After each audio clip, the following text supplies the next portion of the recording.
Hi, this is Favio Velarde from Sologenic, the platform that is disrupting the asset trading industry. I'm here of the Edge of NFT, the disruptive podcast that brings you everything you need to know about Web3. Keep listening.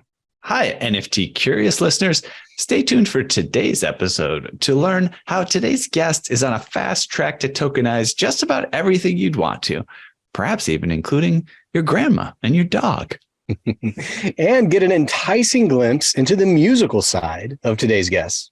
And finally, find out how Supermoon is putting on an incredible event in the Denver Clock Tower and beyond during ETH Denver. Absolutely. And finally, NFTLA 2022 was a blast. It was also a blast off. In a giant plume of bright burning rocket fuel, Web3, NFTs, blockchain, decentralization, and a suite of immersive new tech developments have just exploded onto the canvas of life. Outer Edge is the theme of this year's event, dedicated to those of you building with us at the outer edges, making the future happen. The community-centric gathering returns to Los Angeles March 20th to the 23rd, 2023, to uplift creators and technologists through interactive experiences, a wide variety of discussions and presentations, and entertaining surprises that transport participants to the outer edge of what's possible when we co-create a new paradigm, embracing the decentralized web, artificial intelligence, extended reality, and more. To register to attend or learn how to co-create an experience on the Outer Edge, head over to outeredge.live. The event is being organized by the Edge of Company and us founders of the Edge of NFT podcast. See you there.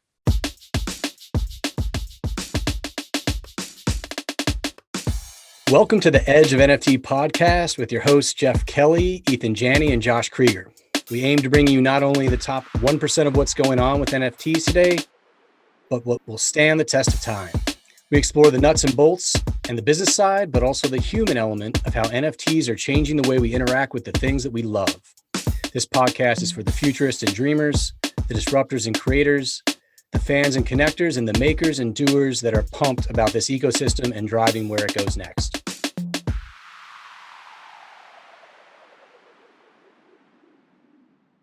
Today's episode features Favio Velarde of Sologenic, the leading platform for tokenized securities on demand. Favio Velarde is an experienced marketing specialist with a background in technology and owned media growth in the entertainment industry.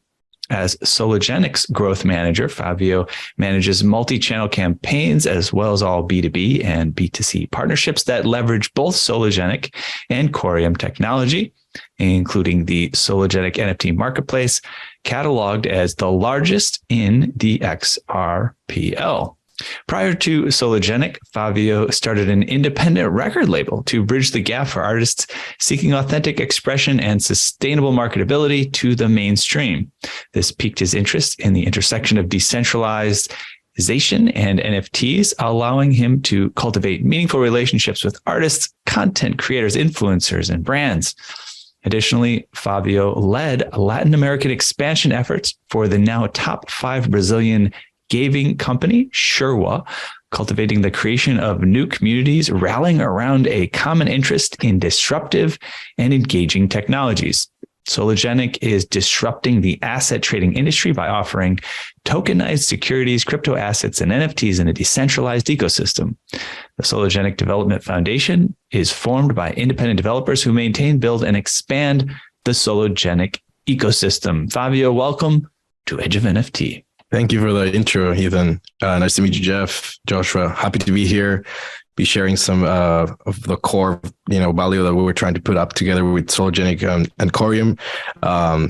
And yeah, I mean, I like the intro. It sounds like it's far more than just talking about technology. We're talking about the human element of NFTs, and just overall excited to dive deeper on that route as well.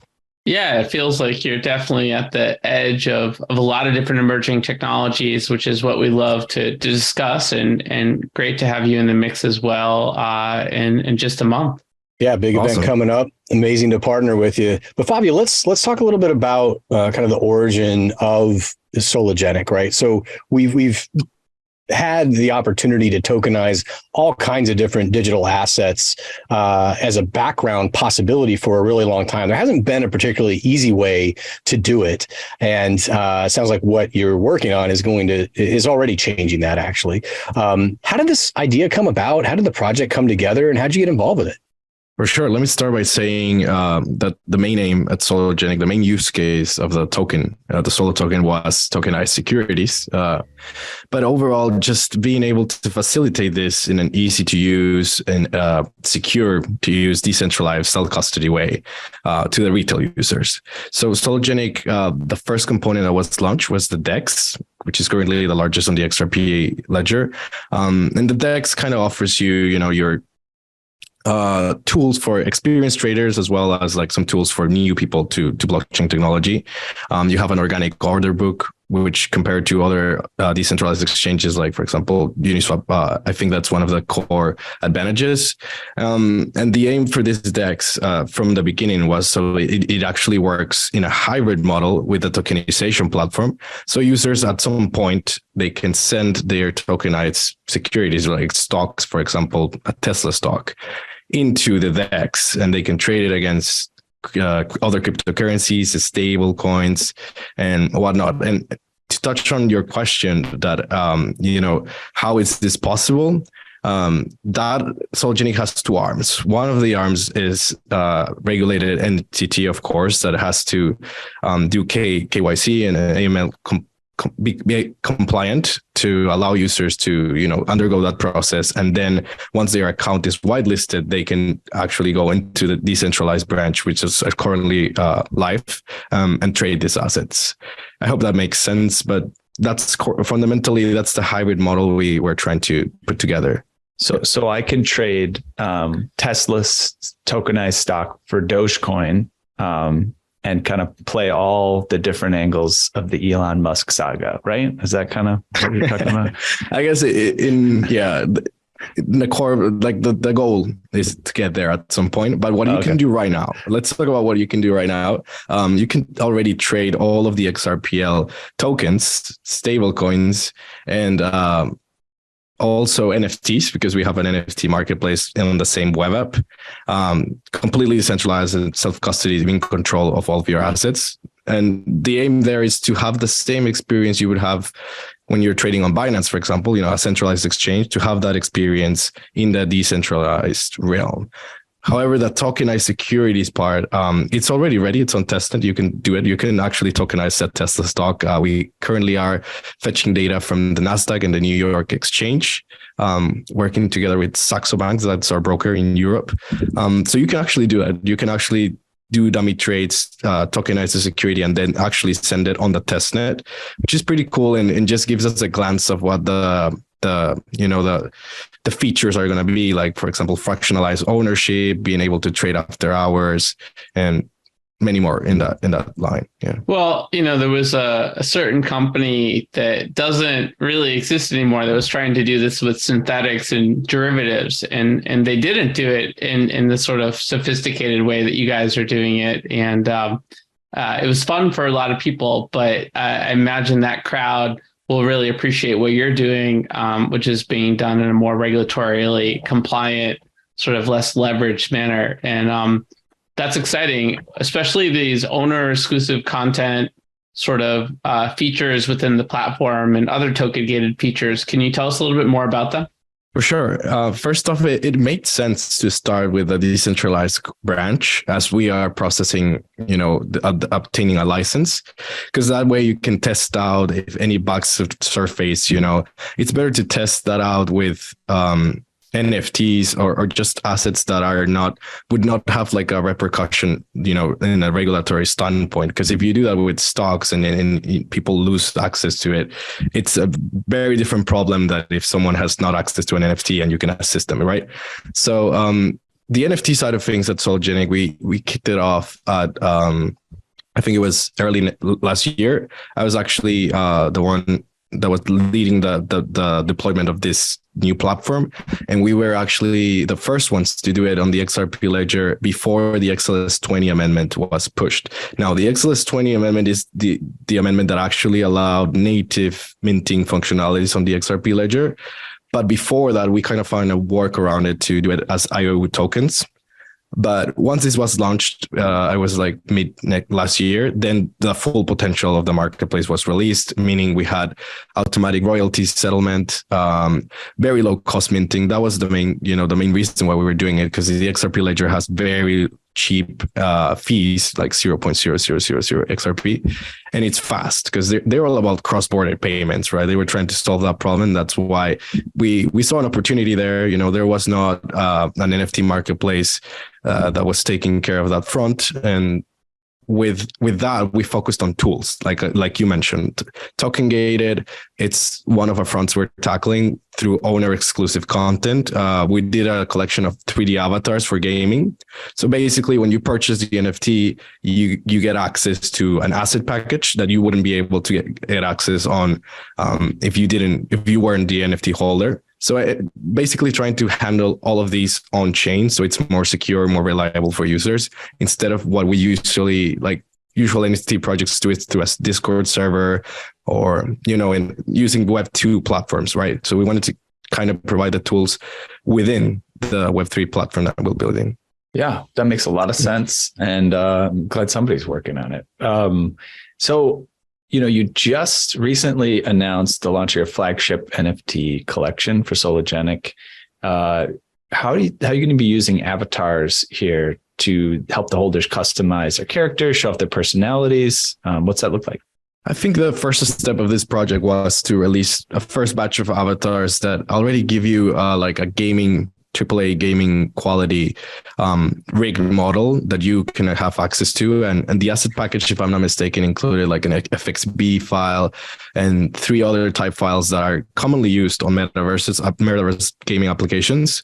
But we haven't really seen the potential because their interoperability, I feel like it's something that metaverses are struggling with right now. And for now, I just see them as games, right? Because a metaverse that is not interoperable, it's kind of like just a gaming that has its own in-app cosmetics, its own customization level. So we just wanted to give the asset to the user so they can do whatever they want with it. But in the future, we will be announcing partnerships with more and more metaverses as they come along. And let's take a step back for a moment and look kind of like broad market conditions and like where we're at in this given moment in the world of Web3. Dealing with this kind of bear market, there's like a lot of stagnation when it comes to the kind of the view of the outside world looking in. But the reality is, we have people in there that are persistent and building and making progress, heads down, with resources and capabilities, willing to continue the charge, right? What's your view on that? And how do we get more people across kind of that bridge? Maybe if they're not quite there yet in the space, maybe they're getting ready to punch out and bail on something that might have potential. Like, what do we do for those folks? For sure. Let me answer this in 2 parts. I think the first one is just to address the problem and my perception during the effect of the bear market. Especially, I think there was a shift in the way people perceive NFTs. There's a stigma to it that a lot of people still see, especially when we were trying to do high profile partnerships. It was kind of tricky to navigate that and really get them to understand that we're trying to promote the utility of an NFT instead of just promoting a collectibles collection that has no value, whatnot. That's the first point. And the way we address that is, by framing the NFT marketplace as a marketplace that provides you the tools to transact, to provide value to the users or the holders of a collection. We've even seen some NFT collections doing staking rewards as like being backed by a validator node, which I found pretty interesting. And that's a way of, providing direct value to the holders of a collection. But to address the solution or I guess the main touch points that need to happen in order to push mass adoption of not just NFTs, I guess, tokenized assets as well. And that's funny because I have seen this in all the industry, like people are framing more NFTs as part of the tokenization talks, because in the end, NFTs are one type of asset, so you can still put them in the pool of when you talk about tokenized assets, right? So I think wallet activations is one of the touch points that we're working on to really solve in order to push mass marketing campaigns. Because if you are familiar with the XRP ledger, you know that there's a 15 XRP reserve so you have to have on your wallet in order to, own NFTs, transact tokens, whatnot. So we're really working on a way to have a fiat to NFT activation rail so users can be onboarded quite easily. And I still think that's one of the main problems, not just in the XRP ledger, just using onboarding. And every time I talk with people from other blockchains, they always they're all working on the same entrance point. And there's not there's some initiatives, for example, in the Cosmos space, and that's why we are building on that space, and I'll touch on that later. But just ease of use, ease of entry, like entry barrier wise, for example, minting an NFT on Sologenic is costing you less than $1. So I guess that's how we are addressing the bear market conditions and facilitating the entry points. I was just on a call earlier. It's not a bear market, it's a builder's market. Exactly. And we're using that. We're using that time to actually expand in sense of, for example, for our securities market team, we just hired a couple new leaders there to really make sure that regulatory frameworks are met. And that's an extensive research process.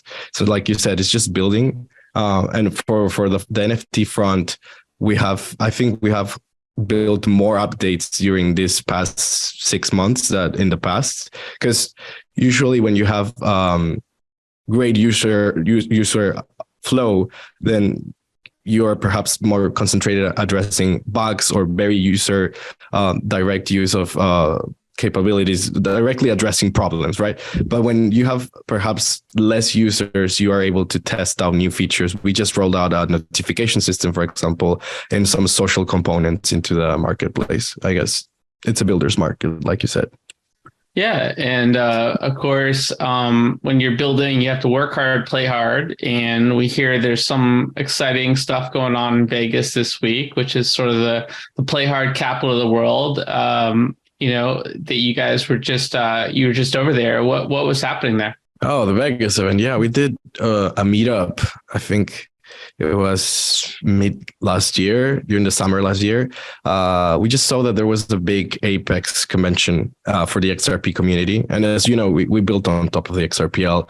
So we work closely with Ripple and overall other projects that are also building on that same blockchain. So we saw an opportunity to do an event there, and it was quite interesting how the community got together and they actually helped out organize. It was a big turnaround. It was 300 people at the MGM Grand. That was the beginning of also another NFT collection that was called the Sologenic OG holders, which at the moment, the club collections were trending, and we kind of wanted to do our own, but to really, really provide some value. So they got pretty much free access to all the event, open bar, and they also get the same thing for the Corium mainnet event. So these are our core community members, and we really value what they do for the project. So we thought this event was a good way to kickstart that relationship. And also, given that Apex was happening on the same week, we got to interact with more people and more partnerships arise from that event as well. Yeah, there's nothing more powerful than that, like in real life experience of meeting up, talking, collaborating. That's why we love IRL events. So that's cool. Yeah, we should put on our own event sometime.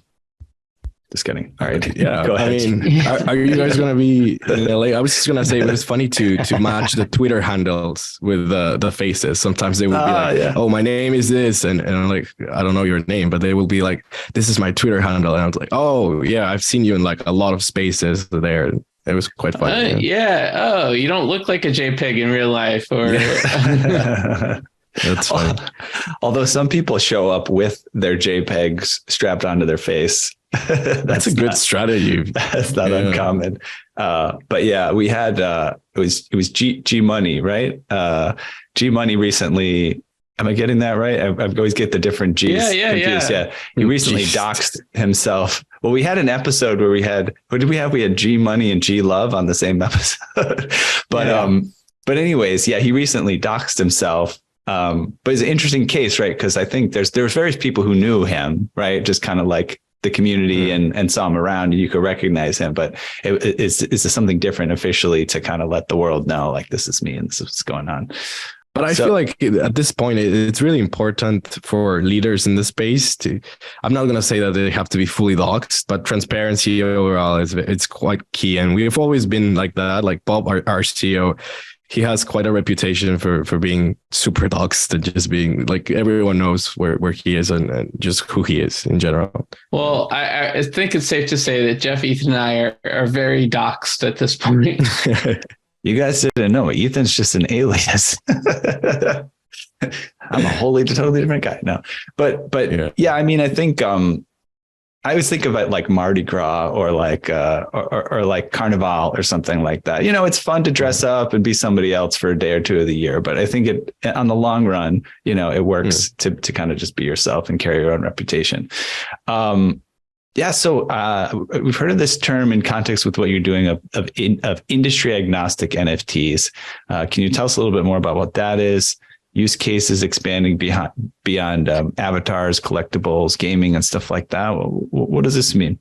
I mean, it has to do with what I was saying about interoperability. I think at some point, you know, NFTs shouldn't be limited to a blockchain, because then the whole point of them being unique in a blockchain, it's kind of like deterred. But what we're trying to do on the upfront, I think it's become interoperable, and Corium is one of the rails that we are using to make this happen.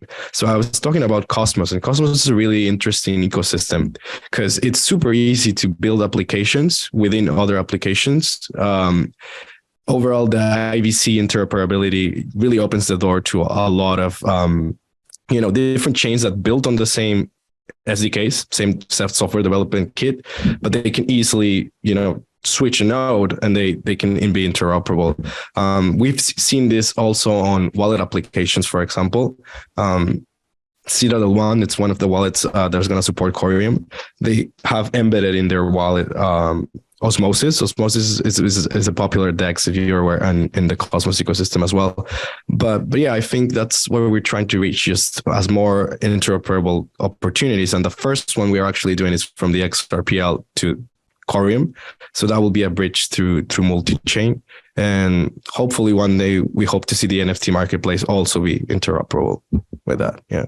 Yeah. And, so interoperability, like a foundational layer to really every form of kind of blockchain product, every evolution of it is foundational, right? But also foundational in this space is to have this kind of layer of enterprise functionality. And from what we were looking at, it sounded like the inclusion of the Corium smart token is going to help with that, in particular as it relates to NFTs. What's the story there? Like, what's your push? How's Sologenic thinking about kind of the enterprise layer of this equation? For sure. Let me tell the story of how Corium came to mind. I think there was an early stage of research first, 2 years, just trying to nail down what is the problem that that needs to be addressed right now from layer one blockchains. And also from the Sologenic perspective, the tokenization platform was built to at some point be utilized with smart contracts, right? Because that way allows us to be more efficient, and also comply with regulatory, frameworks. In that sense, we came up with Corium. The first marketing phrase that we have for Corium was one blockchain for all. But then we realized we need to tackle something more specific first. And that's when we did some more research for a year, and we decided to build Corium for enterprise solutions. So it's kind of like a blockchain that was specifically designed for companies of any size to utilize blockchain technology, and with a specific emphasis on regulated companies, like financial companies. The reason I say this is because we built on top of the Cosmos SDK, but there are some transactions that are unique to Corium. And one of them, for example, is the ability to have an optional KYC feature, so they can automatically adopt this system into their current workflow, be able to have that feature without having to require, a third party or integration, anything like that, to have it on chain on a layer one. I feel like it's a game changer.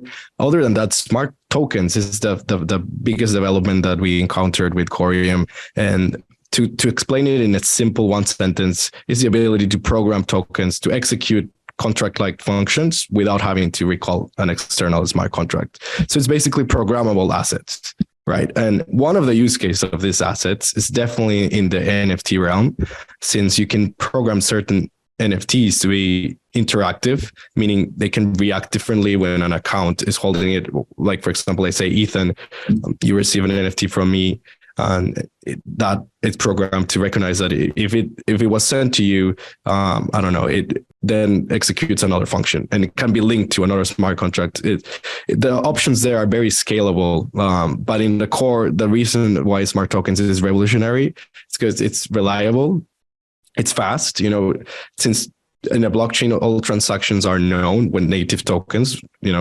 then it's kind of like a faster alternative to smart contracts that can be potentialized with smart contracts, if I'm making myself a bit clear. Yeah. Oh, and another one that's pretty popular, and I don't know how I forgot to mention it, soulbound tokens, right? To have a token linked to your identity. That's also one of the use cases we hope to power with this technology. Yeah, very cool. Yeah, soulbound tokens are fascinating. It's something we're looking into, and definitely at the edge as well.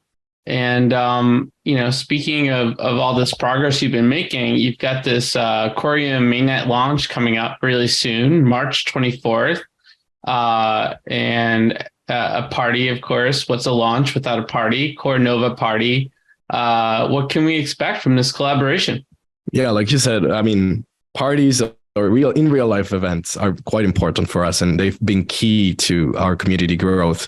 We did one in Vegas, we did one in London actually, and we had previously done one in Miami with Ripple alongside them.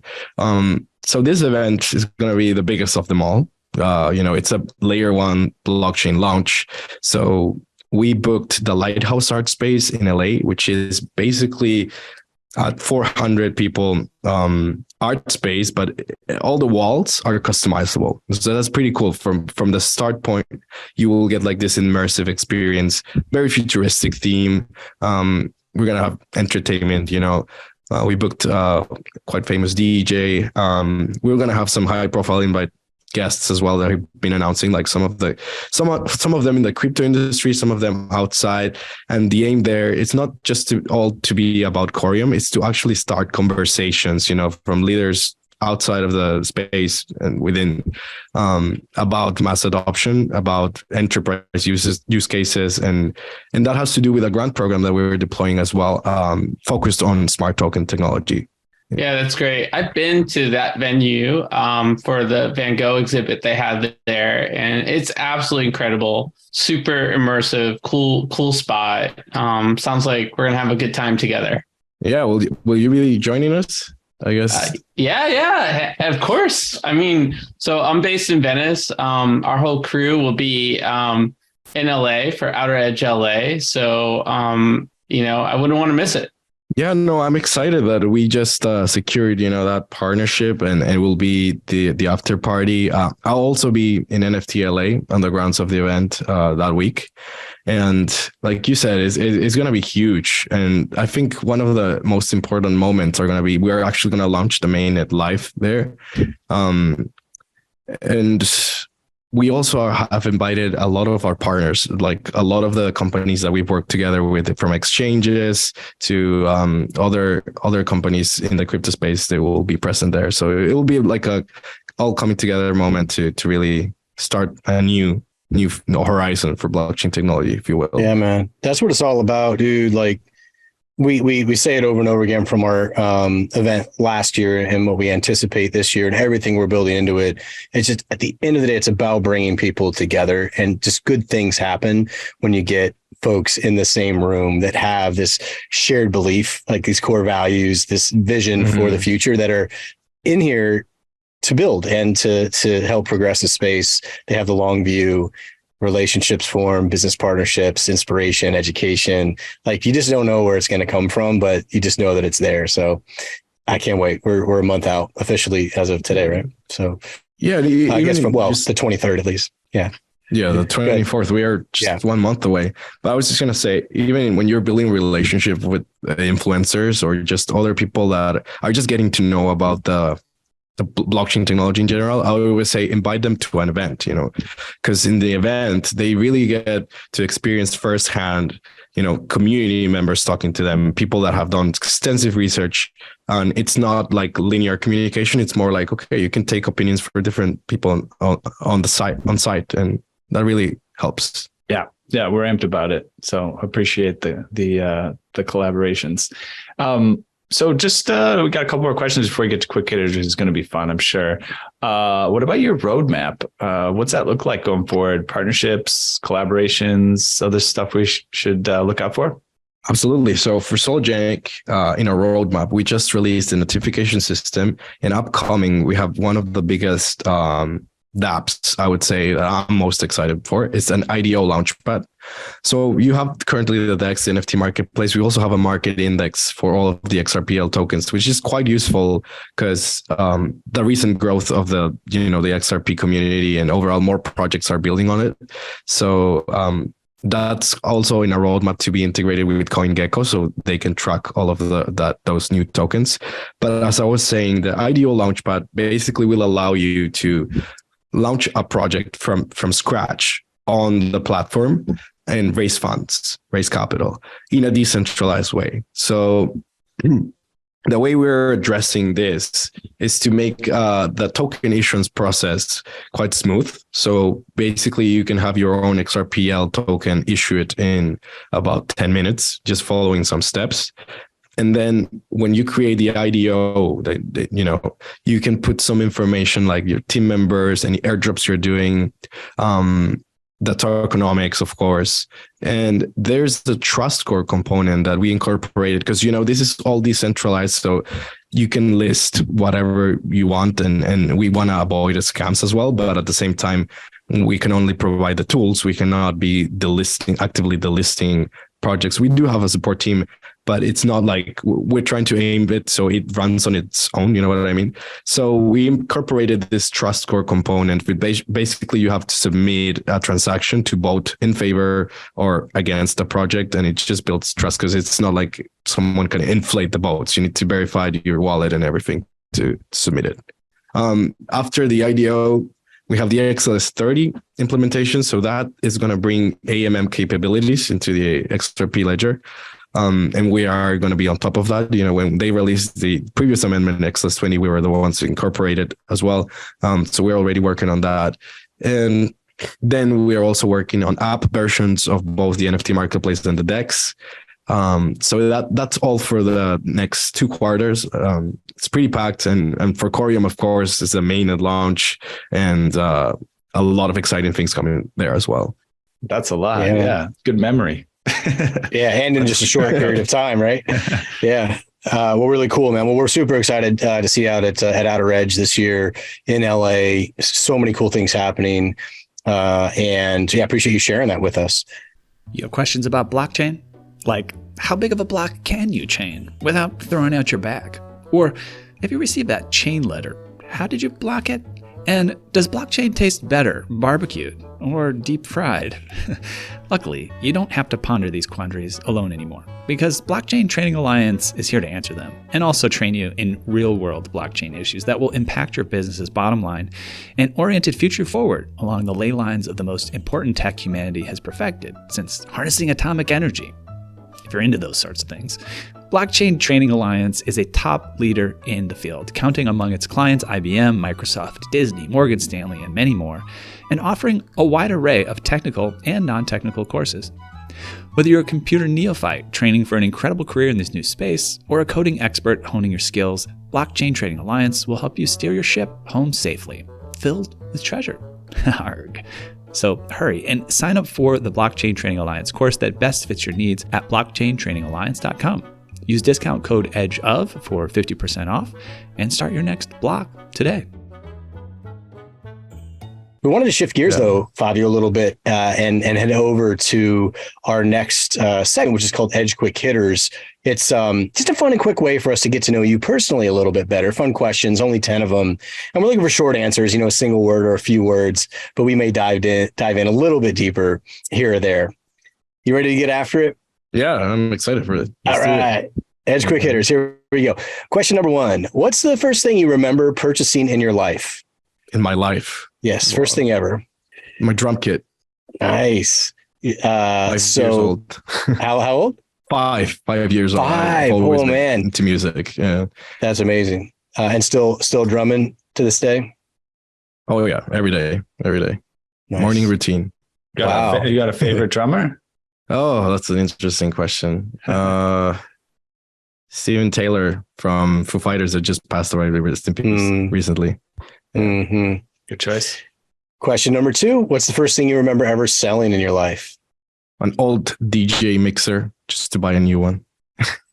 Nice. All right. There's this music theme in here that we didn't get that before. We did hear what there was in the intro. There was the record label, right? That's true. Actually. Yeah. Okay. We got to hear more about that. Yeah. Yeah. There's some more happening here. More brewing on that front. Okay. Question number 3. What's the most recent thing you purchased? Coffee. Blends coffee right before this. Yeah. Right on. Okay. Question number 4. What's the most recent thing you sold? I feel like for my job, you kind of have to sell yourself in every point of the day. But I really have no idea what's the last thing I sold. Not much. Huh? Always be closing. Always be closing. Yeah. I guess an NFT. Yeah, I sold an NFT recently. It was an NFT that they made for us on the London event. Like an artist did it custom for us, and just sold it to the community. Yeah. Okay. Right on. Question number 5. What is your most prized possession? Okay, I have a hard drive, 5 terabyte hard drive that has all of the songs I've ever made, and I think that's my most prized possession. Right on. And in your writing for music, is it just the music? Do you have lyrics? Is it everything? Like what do you have on there?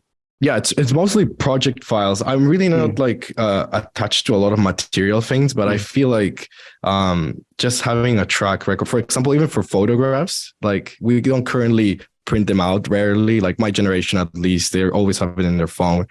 So I guess that's why I pointed out the hard drive, because everything is there. But yeah, I guess that makes sense. Yeah, for sure. All right, question 6. If you could buy anything in the world, something digital, physical, a service, an experience that's currently for sale, what would it be? Top of the mind right now, I would go to skydiving in Italy. Yeah. Nice. Is there a particular reason why Italy versus somewhere else? Because I'm half Italian, so I really like. But I've never actually skydived there. So yeah, that's the reason why. But you've skydived elsewhere. No. Okay. Got it. The sky is warmer there too. Have you ever skydived, Jeff? I have out in Virginia, but I think like doing it like over the Amalfi Coast would be pretty awesome. Like seeing that, like Sorrento and that area, dude, like that's like a whole other level, instead of like just dirt, which is what I saw. I just wanted to be more specific, I got that picture. You got the picture. Yeah, I got the picture, man. Okay, cool. Question number 7. If you could pass on one of your personality traits to the next generation, what would it be? Creativity, and I guess just the discipline to be able to brainstorm ideas and then commit to some, and just be able to prioritize on a creative standpoint, of course. Yeah, the execution side of it, right? Like you can come up with an idea, but then it's like just the discipline to be creative. Because even for marketing, we have a lot of ideas, but our brain is not designed to retain ideas. So you have to have discipline to just be able to decide which ones you're going to commit, which ones you're going to execute, and that's a good skill I think my personality has. So I would pass it on. Yeah, right on. Well, the flip side of that, question 8: if you could eliminate one of your personality traits from the next generation, what would that be? I tend to overthink a lot. but I would eliminate that. I would say just count to 3 and make a decision. Sometimes you need to do that, you know? Yeah. Yeah. Easy to get hung up waiting for perfection, not executing, right? All right. Yes. Question 9. What'd you do just before joining us on the podcast? Before joining us, I had like 3 meetings. So I guess a lot of planning for the main event. You know, really making it a big event requires a lot of planning in terms of deciding what the itinerary is going to be, who's attending. And entertainment wise, we're really focused to make it a show, you know, because an event, a party can be a party with just music and drinks and that's it. But we really have like a full schedule packed of things that are happening. So yeah, that takes time. Indeed, it does. All right. Last one. Question 10. What are you going to do next after the podcast? I'm going to go have lunch, probably outside. It looks so nice, but it's like -2. So Get out probably, of here. yeah. It's Vancouver. It's a pretty cold city right now, but I can't complain. I think most of the time it's good. So yeah, I'll go have lunch after this. All right. Well, that's it, man. That's Edge Quick Hitters. Appreciate you sharing with us. Ethan, did you have any? I was trying to think of a bonus question. Yeah, The best I come up with is, can you either beatbox or like drum fill with your hands, like a good drum fill, or tell us a drummer joke? How's your parents? Just a drummer thing. Do a drummer thing. Sure. I'll beatbox because I'm terrible at jokes. Okay. Okay. So, all right. okay. That's it. Yeah. Nice. All right. Nice. Love it. Cool, man. So that's Quick Hitters. Thanks for sharing with us, dude. We appreciate it. Hey there, NFT Space Cadet. Let's zoom in on the globe from outer space today to Abbot Kinney Boulevard in Venice Beach, LA. Let me show you a cosmic tech beacon that shines out among the bustle of fashion, art, and food there. It's a thriving software dev, data science, and design studio known as AE Studio, where scores of the sharpest minds have come together to help founders and execs create software and machine learning solutions that are not only profitable and increase our agency as humans, but that give us that warm, fuzzy feeling that elegant tech so wonderfully does. AE's breadth of talent allows them to build anything from instillvideo.com, it's a health, fitness, and wellness app that makes your chakras tingle, to award-winning brain-computer interface solutions that could quite literally bend our minds. Oh, and keep an eye out for Token Runners, their NFT white label marketplace, as well as our highly anticipated NFT drop, Boomer NFT. Now, for all you degens who strive to shed the cummerbund and pearls, comes a jaw-dropping, awe-inspiring partnership, not seen since the heyday of Shaq and Kobe. It's called Edge of AE Studio, and you can find out all about it at edgeofae.com. That's right, this full-service, soup to nuts, end-to-end, whole enchilada NFT service can help you, yes you Randy, launch your NFT project. Edge of NFT and AE Studio have come together like Voltron to get your project in gear so you can hightail it straight to the moon, stardom, and maybe even your own private yacht. Go to edgeofae.com to find out more. That's edgeofae.com. Actual results may vary depending on moon landing location, domain of stardom, scale and model of yacht, as well as whether scale, model of yacht, or actual yacht. Cheers. Word on the street is that we do have a little hot topic to hit. Indeed. Pretty interesting one. You want to head over there, Ethan, and crush that hot topic? Today, we're shouting out a special sponsor relationship with Supermoon. Exciting event taking place at ETH Denver. Supermoon is known for really pushing the limits and coming up with innovative ways to connect builders and founders, high impact networking stuff, experiences like this. And we're really excited to share it with people. You know, we're talking all about events today. So just more great events to participate in. Good stuff. Yeah, on that point, again, just getting people together. And you're hearing this theme a lot in our conversations, the people we're collaborating with, not just because we're throwing Outer Edge LA here on March 20th to the 23rd, but also because it matters, man. It matters getting people together in person, that energy, especially coming out of like that COVID period, right, where we were separated from each other. That energy is real, man, when you get people together. And so builders, founders coming through, these experiences are going to innovate and make some amazing things happen. Yeah, and I see some echoes or parallels with kind of what you guys are trying to put together there. Fabio is, they're taking over a Supermoon tower, and that's the iconic Denver clock tower. They're going to be there March 1st to the March 3rd. It's going to be a centerpiece of the event to be there 3 days, and people will be kind of in this opulent setting, breathtaking views of the city skyline. Lots of activities, workshops, interviews, networking breaks, got a social hour going on for people to mingle. And it's a private thing, exclusively Supermoon member sponsors and supporters. So, kind of like you're talking about, you're curating not only the entertainment and the experience, but like the people that are there, right? To make sure it's the cool crowd, right, people that can make things happen. Yeah. I'm getting a lot of FOMO from ETH Denver. A lot of people we know are currently on the grounds, attending this weekend. Yeah, big stuff for sure. And I don't know if you've ever seen that or been to that clock tower in Denver. It's pretty cool. Great venue to do this. Yeah, I haven't seen that myself, but yeah, I do have FOMO too for ETH Denver.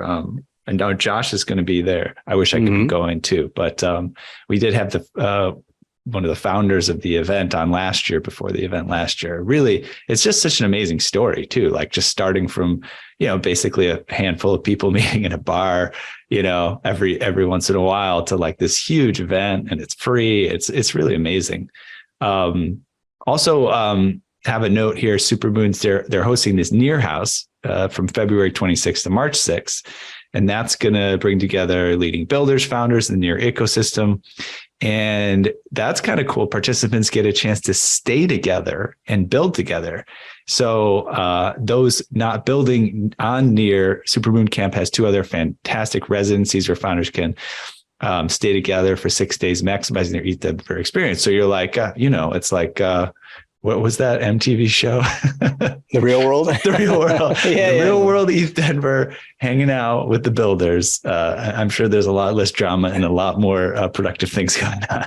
Yeah, for sure. Yeah, it's interesting. And look, man, also just like building, especially if you're talking about like software development, it happens at all kinds of different hours. So if you're in the same place, kind of hackathon style, like you never know what's going to come out of it, Yeah, it's fun. It's fun to get together at that level with people too.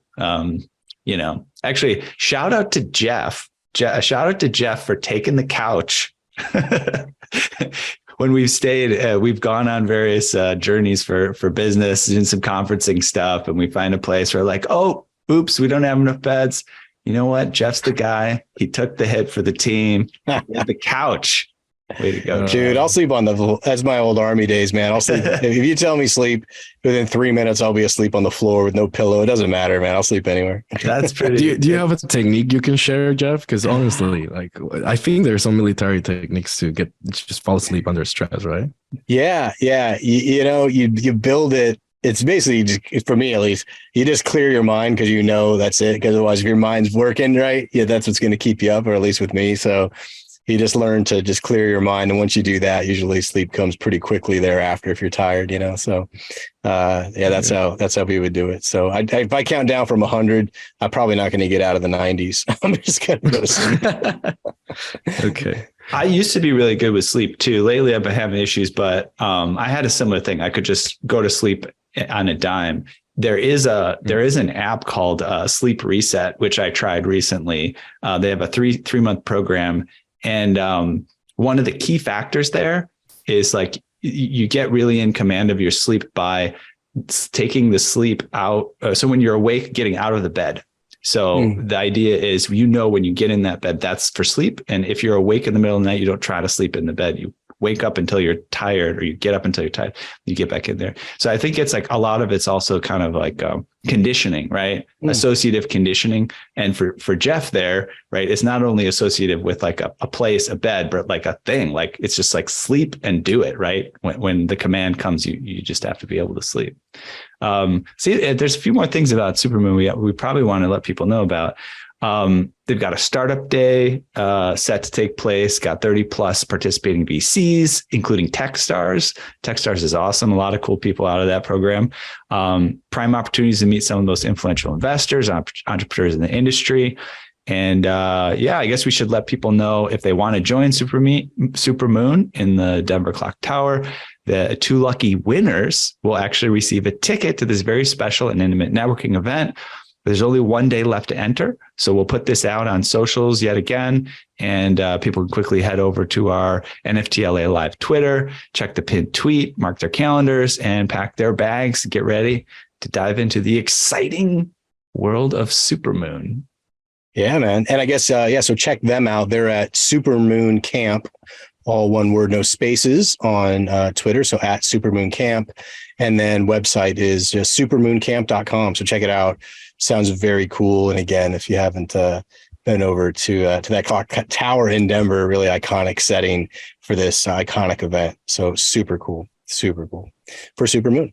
Today's hot topic guest is Donnie Dinch, the CEO of Bitsky. Donnie is a Web3 pioneer, seasoned business leader, and entrepreneur with over 10 years of experience co-founding and leading cutting-edge companies, including Out There Labs and Will Call, which was acquired by Ticketfly. Donnie, it's great to have you on Edge of NFT. Welcome. Great to be here. Excited. Yeah, dude. So, gosh, it isn't like the age old like crypto problem, just like getting people to acquire crypto, to start a wallet, just to get in the boat, right? Like that is in the age old, like in the decade that crypto has been here, right? So you're helping to solve this major problem that is crazy to me still exists, even after all this time, knowing it's been an issue. So tell us about it, man. Like, what's the story behind Bitsky, the design, the overall vision for what you've created? Yeah, absolutely. I mean, I'll just be very clear that, when we started Bitsky, it was right after the 2017 ICO craze where we're all just buying tokens. We have no idea what the hell's going on. Yeah. Like, just need a token, I guess. And, we were, I got to say, like, it was interesting. Like, I don't know why. Like, I think we all kind of knew that there was a lot of bullshit happening, but there was still something compelling about it.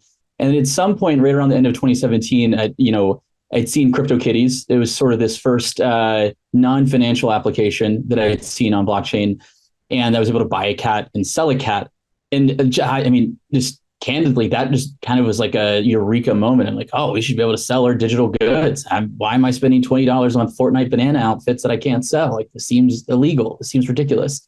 And from that moment, it was kind of like a wild hair on how do we enable this for everyone? How do we enable the idea of ownership in the internet in a way that is accessible to people that don't really care about blockchain or crypto or don't need to? And so for us, we've always been very outcome oriented about solving these problems or addressing these people problems that we think, blockchain affords these new user experiences. And, we realized that, listen, everyone's going to need a wallet. I think we have a belief that wallets will be the most important piece of consumer software over the next 20 years, next to email, have the same amount of saturation across humanity. Those people aren't all going to be keeping their seed phrases private and managing the security of those. And there needs to be a better way to do it. And so we saw wallet as sort of the entry point to really helping proliferate this idea of ownership throughout the internet. Dude, like even if you look like right now at like a VCon, right? Like people are trying to figure, okay, how do I get tickets to VCon if I don't own like a Series 1 VFriend, for example? And they have like here are the steps that you have to take in order to get one. Dude, it is like, I mean, there's like 30 different steps, right? Now they do a great job of communicating the information. Okay, go open a Coinbase account, then, open MetaMask and transfer your money there, then go to OpenSea and then buy this and then validate, like there's so many different steps, right? And it's even as good as you can do it, there's still just too many, right? It's too much. And so we need some kind of solution ultimately to get us there, right? Absolutely. I'm actually going to be giving a talk about this later this week. This idea that I guess in layman's terms, like the juice has to be worth the squeeze. And I think that, over the arc of what we've seen in 2021 with PFPs and in sort of the speculative market, the upside was so potentially high that people were willing to go through some pretty nonsensical things in order to try to reach that goal. Now that that's leveled out a bit, you're not going to see, these crazy blue chip or very rarely you're going to see these big blue chip NFT projects come to fruition. People just aren't going to care as much. And so the hurdles that they have to go over need to be lower in order for them to participate. So I think that's kind of, there was a bit of a head fake in the space because there was so much money to be made over in 2021. But you're totally right. Like the reality is just because we have new software and new user experiences, it can't be harder to use than the things we've already been doing on the internet. I'm just laughing because I probably have done less than a lot of other people in terms of like trying to pursue like various token opportunities. But when you said the things that people go through for the potential upside, I'm remembering it was like banana swapping bananas for staking, farming, coconuts and I'm just remembering like all these things and your friend had to tell you how to do it. And yeah, man, that was my biggest challenge of the whole system. Yeah. So anyways, the wallets that you've created is continuously improving, right? Like you said, you've been around since 2017. You've got a new version recently. Can you tell us, key features, improvements that users can enjoy moving forward? Yeah, absolutely. So as of this morning, we've launched Bitsky's 2.0 wallet. Big things that we've really added. One, the wallet was primarily only web-based or a mobile app. We've added a browser extension. And we've rebuilt it from the ground up, the mobile wallet. And so the easiest way to explain this is like having been in the Silicon Valley for, let's say, 12 years now, building software through like the golden era of mobile apps, of social apps, where there's a certain level of delight and polish that people were putting into these things. And I feel like we maybe have lost along the way. And that doesn't just mean it has to have beautiful animations and things like that, but it has to just be a very intuitive product. We didn't want to settle for anything less with this release for the wallet. This is a wallet that anyone can pick up that knows nothing, and they just they want to connect to a game or they want to connect to an app that says, hey, you need a wallet. Very simple. Sign up with an email and password. But at the same time, you can also import your self-custody key. We allow you to watch other wallets. We do transaction simulation, so if you're going to get totally raked or not when you sign some random contract.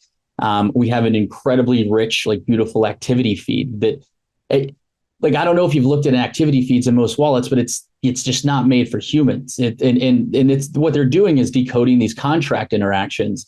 We've spent a lot of effort on manually going through, and if you get an airdrop, if you give OpenSea permission to manage an entire collection, all of these things that seem sort of obvious, because that just works. I think has really been the effort. We've been just kind of hell-bent on building what we think is objectively the best wallet for people, trying to buy and sell NFTs. And so that's been a big focus. And then at the same time, we have the browser extension that is, pound for pound as strong as the mobile wallet. If you add a wallet on the browser extension, it shows up in the mobile wallet, vice versa. You have these are common things you've seen with Web2 products for years.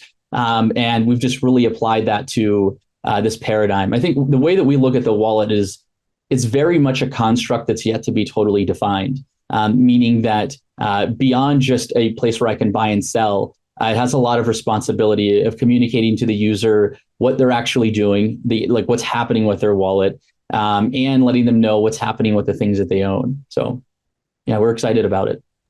Yeah, man, it's so interesting. The intersection of privacy and transparency, both, and where's that line, right? The information stored in there, and there's just a ton of private information. There's also your assets. It has to be secure.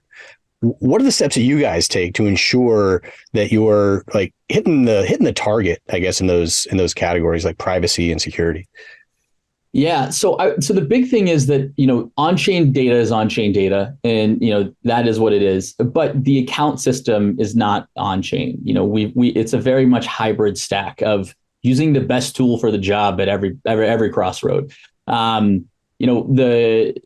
We've industry best practices. We're a SOC 2 Type 1 compliant outfit. We provide an enterprise wallet solutions that leverage the same infrastructure that we use for consumers.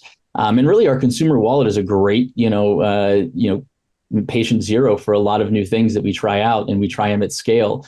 And so, that I think that's one way that we kind of handle security on that side. And then as far as the key management for those that decide to use, every user that signs up with Bitsky gets what we call the Bitsky Vault wallet. And that is where that's a wallet where the private keys live in Bitsky's owned hardware security modules. Keys never leave hardware. All transactions are signed in hardware, and Bitsky has no ability to sign or transact on behalf of the user. It's a quite novel architecture, but we think, listen, we're happy to provide the optionality for you to import your self-custody key if you want, and that's a new feature. But at our core, I think that private keys should almost always stay in hardware, and certainly for most people. I think maybe we've mentioned this before, but look at email service providers versus running your own email server. It's pretty obvious what the direction that wallets are going over the next 5-10 years, and I think we're very well positioned for that. Yeah, man. And when you just in this particular, category of like security and privacy and whatnot, when you think of the other wallets like in the marketplace, like for a layman that doesn't really understand necessarily the architecture behind it, like what do you say to somebody about why, say, Bitsky over MetaMask or other options that are out there? Like why should this be the centerpiece of where you're storing your digital assets? Yeah, I mean, and I think that it's funny. So we have good reasons for all of the wallets of why we think you should use ours over that. But if we break it down into two simple categories: people that are new to the space and people that are familiar with the space. If you're new to the space, you're probably not that excited about trying to manage self-custody, and there really isn't another wallet that does that. There's other there's other sort of apps, like I'll say, like what Nike has released lately, where you can sign up and they kind of walk you through getting a wallet for that app. It's pretty interesting, and we're excited to kind of provide some of those solutions for brands in the future as well. But that's just kind of how it should be, just an email password. And so if you're new to the space, we really don't think there's anyone that competes without it at this level. And if you're used to using software over the past 10 years and mobile apps, this is going to feel like something that feels responsive and thoughtful. If you're a MetaMask user, I think that we do pound for pound almost everything that MetaMask does, except for maybe some fringe edge cases around some DeFi things. But that said, we do a lot more as user safety. You're not going to get your stuff stolen, like all the hacks that you've read about recently. Kevin Rose, whomever, our wallet explicitly says we're about to take this amount out of your wallet. I did a demo of it last night, and there's this. We went to this. I was asking the audience for like a spam site that we could go and test this out, and I went to some Pudgy Penguins, but it was Pudgy Penguins with an L, and hit the sign, connected my wallet. And it took a little while. And the reason it takes a while, because this scam, the way that these work is they look through your wallet, they look through what's most valuable, and then they say, hey, this is what we want to take. And so in our modal, it shows up and it's like, hey, we want to deduct 3,000 sand from your wallet. And I said no, obviously. But that's something that if you're on MetaMask, you'd lose all of that. You wouldn't have any introspection into what's happening.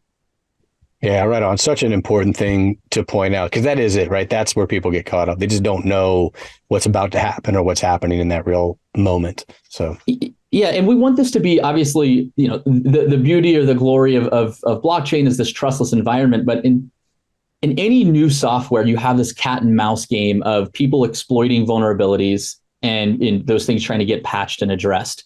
Right now, it's kind of running rampant in Web3. It's just smart contracts are still such a new medium and canvas for baddies. They just find new ways to wreck you all the time. And so it's something that we're vigilant about, that we stay on top of. We work with a great partner, Blowfish, that helps provide a lot of the simulation of transactions, meaning we go and actually run the transaction as if we were going to execute it, and we tell you what the outcome is.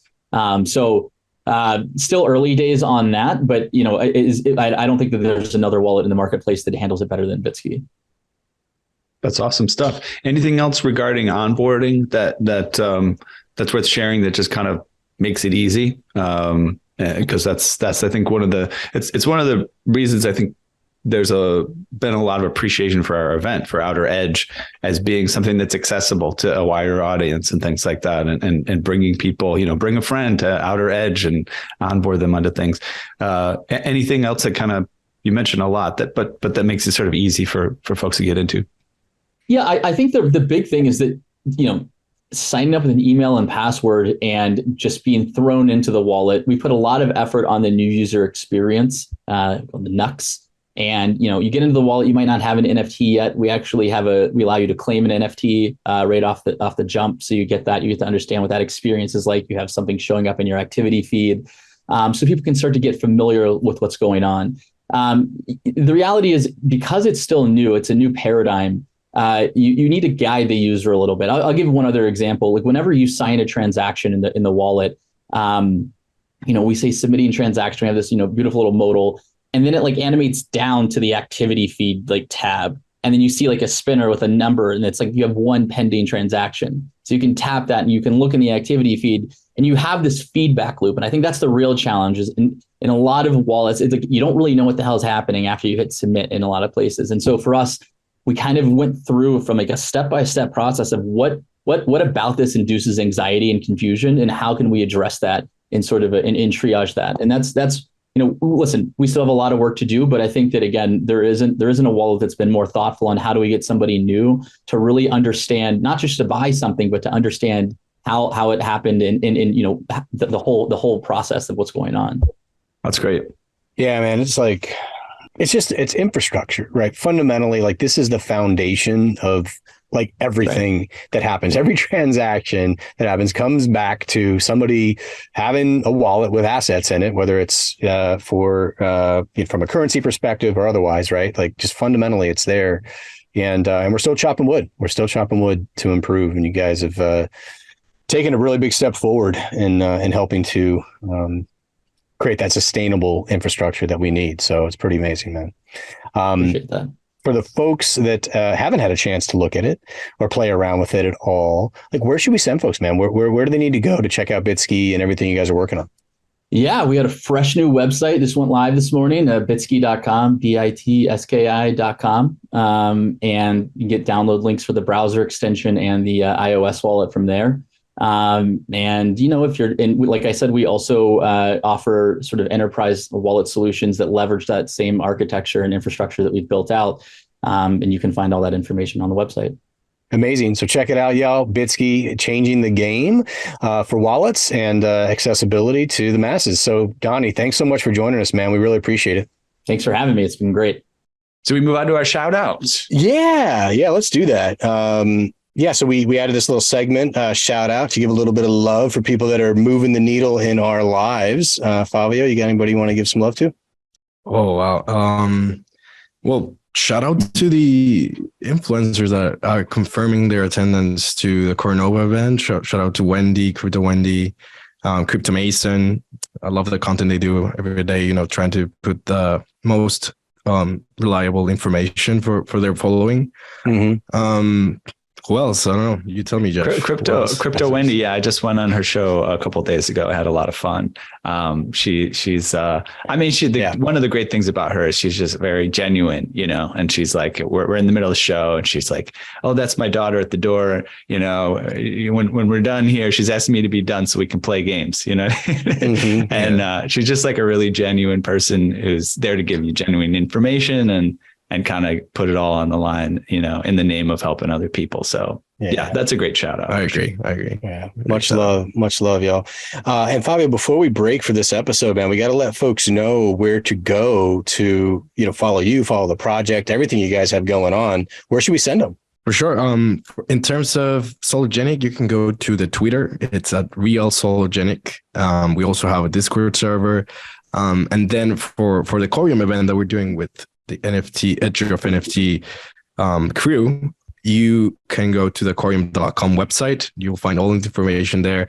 Of course, it is an invite-only event, but we have put up to, I think it's just 20 or 30 tickets for public sale. So they're going up fast. You can just go to the website there. Coronova is the name of the event. It's happening on March 24th. So mark your calendars for that. And the mainnet will go live at the same time. Yeah. So many great things coming together all at once. We'll look forward to seeing you live and in person out there. All right. Well, I think we've reached the outer limit at the edge of NFTs for today. So thanks for exploring with us. We've got space for more adventurers on this starship. So invite your friends and recruit some cool strangers that will make this journey all so much better. How? Go to Spotify or iTunes right now, rate us and say something awesome. Then go to edgeofnft.com to dive further down the rabbit hole. Also look us up on all major social platforms by typing Edge of NFT with no spaces and start a fun conversation with us online. Lastly, be sure to tune in next time for more great NFT content. Thanks again for sharing this time with us today.